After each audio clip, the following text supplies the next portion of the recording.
Sacramento, the Kern, the Colorado, the King, the San Joaquin, my friend, for the power, for the water, for the prosperity, and for the men with the money in the end. Tonight, the Santa Ana's drawing west across the Mojave, blowing fire and dust onto LA County window sills. Bill Mulholland, Fred Eaton's dead in their graves.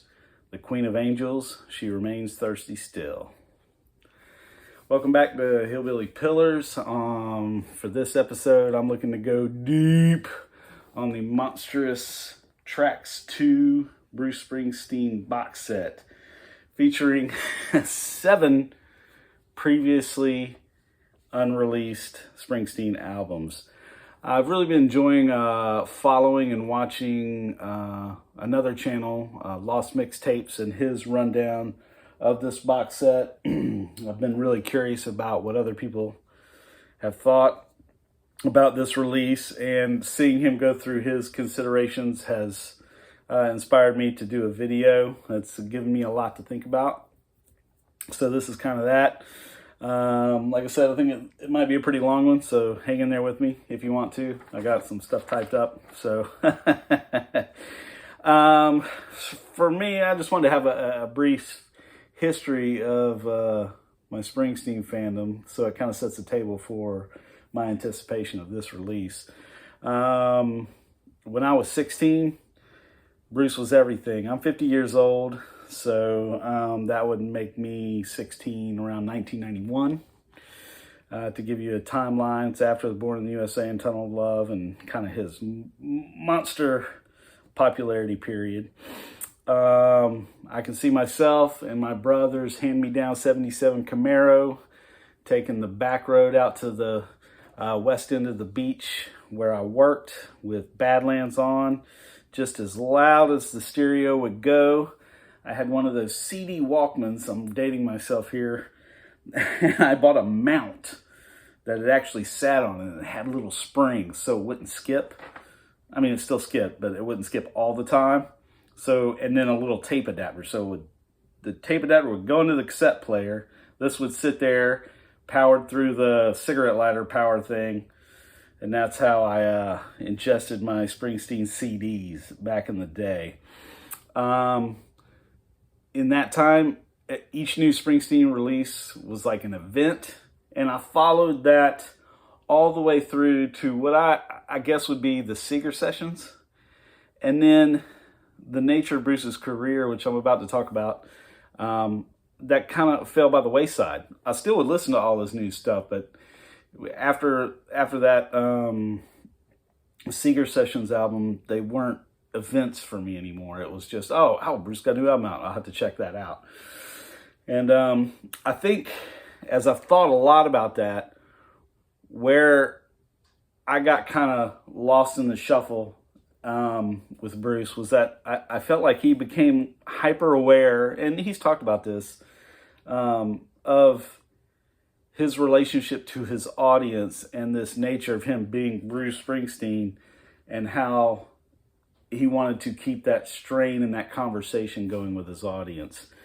And while I appreciate that, a lot of the releases kind of left me underwhelmed. It felt like he was following that path for what he ought to be versus just straight following the muse, which is Bruce Springsteen, man. You know, what do I know about any of that? But that's just kind of how it struck me personally, and how I kind of decided what it was about his music that wasn't as immediate and impactful for me. So when news broke on this bad rascal and that there was going to be 7 Bruce albums from what I like to joke, being a Bob Dylan fan, like his latter day career, right? Which I would call like post goes to Tom Joad, I guess. And that they were albums that he shelved or wasn't quite comfortable with. I got real excited because I'm like, perhaps this is the Springsteen journey I was actually more interested in. Someone who just kind of did what his whims were and wasn't as concerned about that bigger overall arching, like I said, the way he likes to put it, conversation with his audience. So yeah, this was something for the first time in a long time. I got extremely excited about a Bruce release, and it's a bonkers amount of money, especially for the CD thing. I got no arguments with anybody who's got grief with that. The vinyl set I felt was pretty fair, especially after receiving it. This is, just really packaged really well. So yeah, just real quick, that's where I stand on that. The other thing I'd like to say is, like, when I think about Latter Day Bruce, is if I had to pick one song that was my favorite Springsteen song post Jode, it would be Madame Morris Banks off of Devils and Dust. It's now like the official video that he shares, but I think it was like a bonus clip on like a DVD or something like that. There's a picture of him just solo doing the song. I think it's like in his farmhouse or whatever. It's my favorite solo Springsteen live video. I think it's unbelievable. You can just YouTube it now. If you YouTube Madame Morris Banks, it's what comes up. And I think revealing that might tell a little bit about where I'm going to go with some of my thoughts, and then eventually rankings of the albums. But yeah, another thing about this that was pretty unbelievable was that the timing of when it came out. I recently turned 50 at the end of March, and I've long since had a trip planned to go with my two older brothers, who are real influential to me as far as my music listening, and then a friend of mine from way back in high school, to go to Tulsa during the World of Bob Dylan Educational Conference, partake in that, and going to the Woody Guthrie Center and the Bob Dylan Center, and then counting down our 25 favorite albums of our lifetime. It was like this big deal, man. We're going to do a countdown. We're going to take our time. We're going to play songs from the albums, talk about them, just some real next level dorky older guy stuff. And we did that, and that was just like a little over a week ago. And this release came out about a month before that. So prepping and re-listening to all these albums to make sure my ranks are solid. And then all of a sudden, this beast came. And at first, I talked to my brothers, and I was like, let's all wait till we get together, and we'll listen to it. And then I couldn't take it. And I had to listen to it, and they were cool with that. And then it's all I listened to. So I was on this massive Springsteen high going into the trip. So I think it's pretty cool that it was kind of like encapsulated in doing this rundown of my list of kind of like where you stand musically after you've had 50 years of living, to have gotten reinvigorated in my Boss fandom. So that was really, really cool. So I'm going to move on to kind of my thoughts on the albums, a little bit of a countdown and ranking. And I'll start off with kind of going backwards. The LA Garage Sessions, but hold on, the 83 LA Garage Sessions. I'm going to nitpick, and I'm going to say this is not an album. This is just a collection of demos. And what really put that over the top for me is there's like two songs that are the same song, but just different tempos, same lyrics. And for me, in my mind, pretty immediately, I don't classify it as an album. Now, outside of that, I love it. I've heard some people talk about like, it's demos and the sound is like, I wish they would go back and like, if maybe he would like, really master it and all these types of things. I disagree. I love the lo-fi echo vibe that he's got going here. I think it suits the songs well.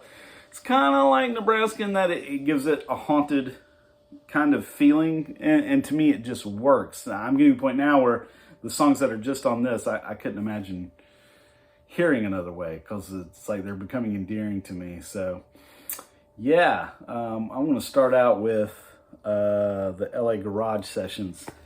That's an asterisk because it's not an album. So starting there, now we'll count down.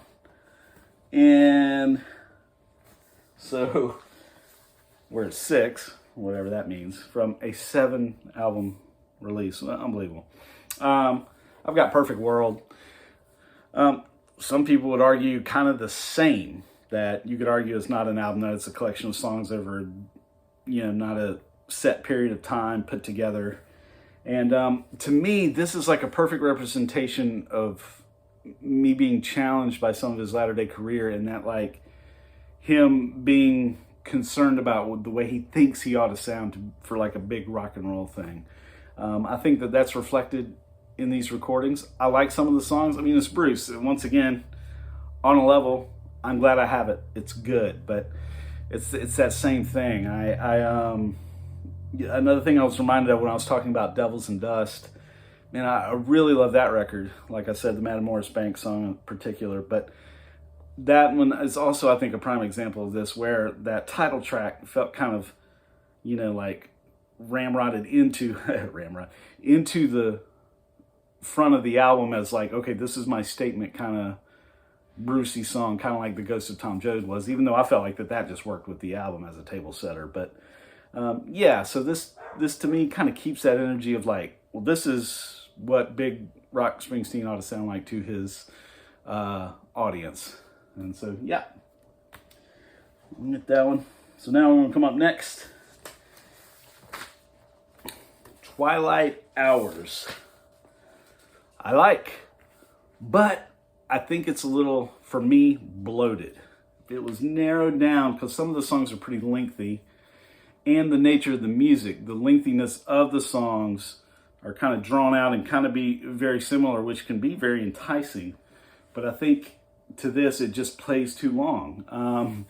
In doing this and being a Bob Dylan guy, of course, I couldn't help but be reminded of his 5 LPs worth swing at the American standards, all the old Sinatra tunes and stuff. And I'm partial to those, but especially the 2, Fallen Angels and Shadows in the Night, that are focused in one record. The 3 album set, I consider that, and he kind of labeled it that way, 3 different albums, but that's getting nitpicky. But I really like some songs here, and like Lost Mixtapes, I've put together a track list that would kind of be like, they did like a summation thing, for like a shorter set, and I kind of did the same for me, and I tried to order it in a way that kind of felt like it had a flow to it. I mean, whatever, but I did do a playlist. If you're interested in that, it's on Spotify, and I will have that link below.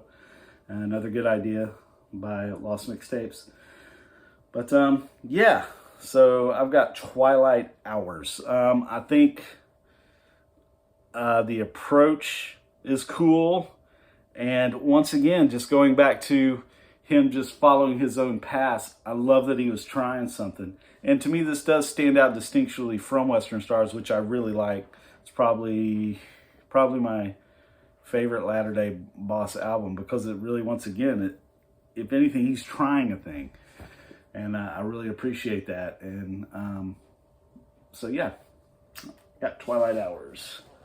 All right, next up. Oh, this one kind of hurts that this is here for me.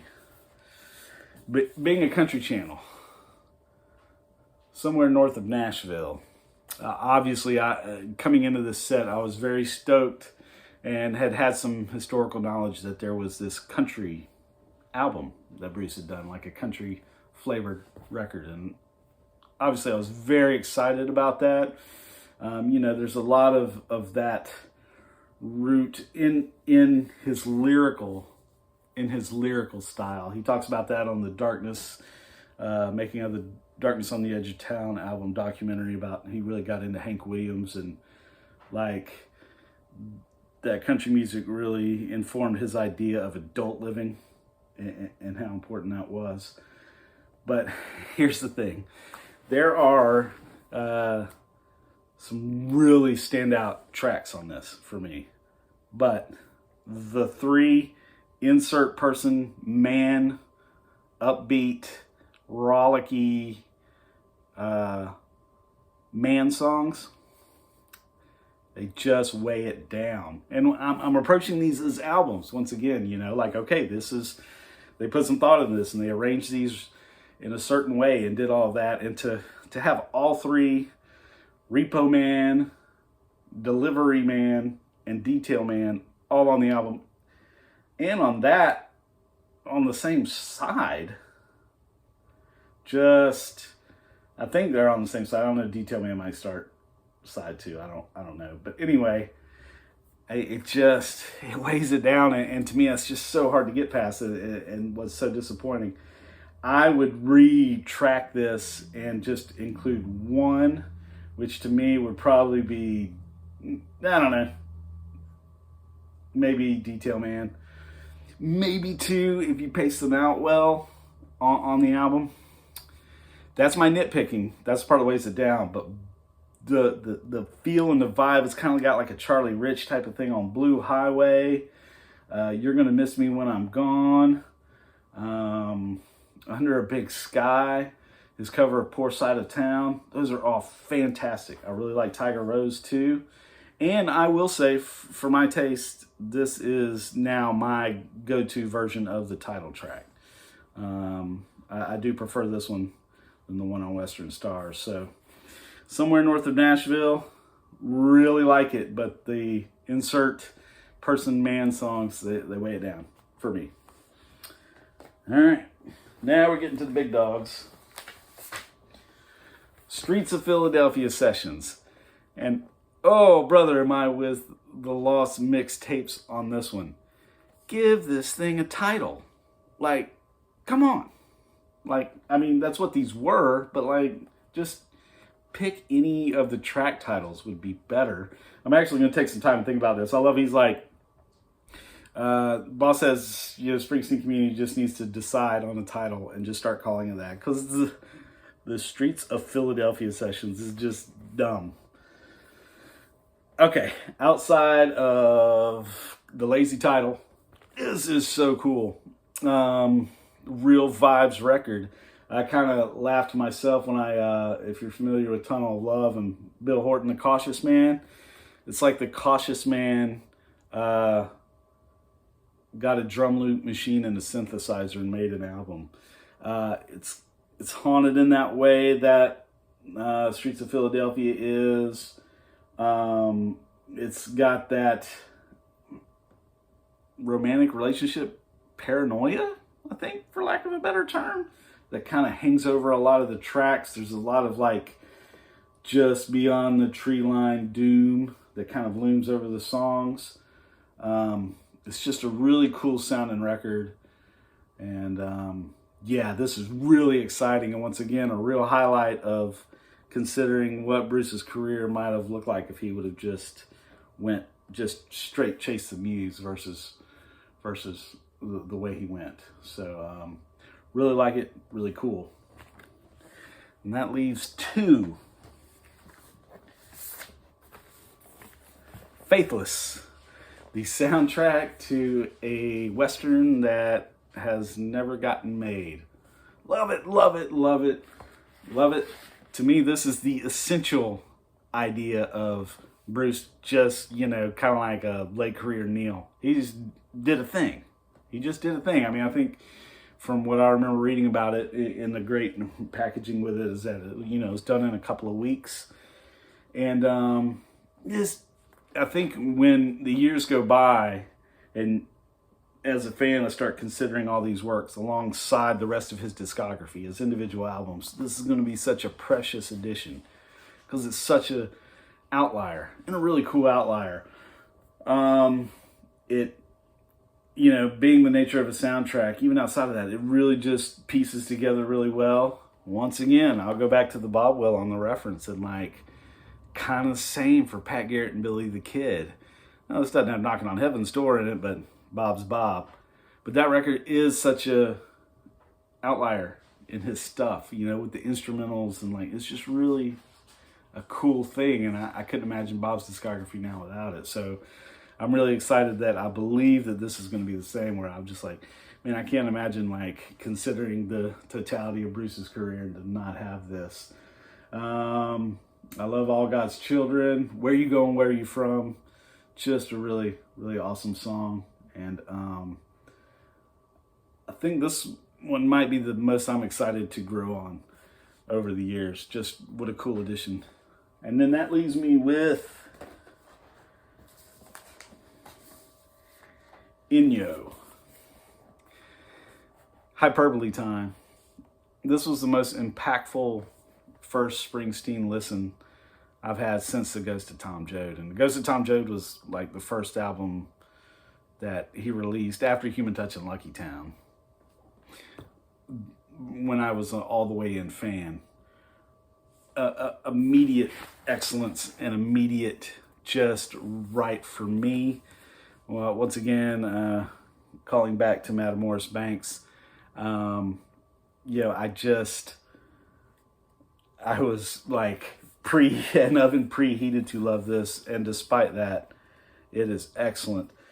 The title track, the opening track, Inyo, that I read from at the beginning about the water wars of California, is to me an instant classic, and it has one of Bruce's best lyrical machinations I think that I've ever heard in a song.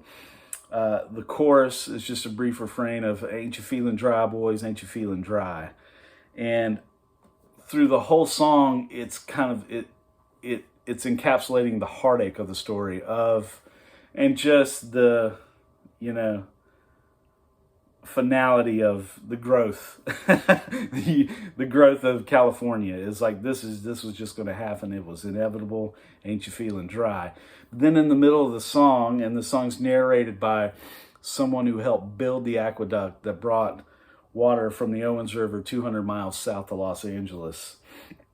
He talks about joining the side of local farmers who rebelled against this when water started getting low after a drought, and they not only used the aqueduct that this guy helped build, but they started drawing water from the water table around the Owens River, and things started dying, and the local natural resources started literally drying up. And in that verse, he talks about using the skills he knows and blows a hole in the aqueduct that he helped build. And then after that, that same refrain hits. But this is the one time in the song when it's not kind of like a paean to the inevitability of the thing. It is a middle finger. He blows a hole in that aqueduct. Now, ain't you feeling dry, boys? Ain't you feeling dry? And it rocks my world, that verse. And it's just a killer song. And then the whole thing just holds together beautifully. You could argue a little bit that maybe some of the lyricality of it is crammed into the arrangement of the song. I can see that being off on just a couple. But other than that, it's just gorgeous. I love the Lost Charo. Godmother, when I die. Make of my body a jar. When you're thirsty, drink from it. And then just the nature of the music with it is so gorgeous.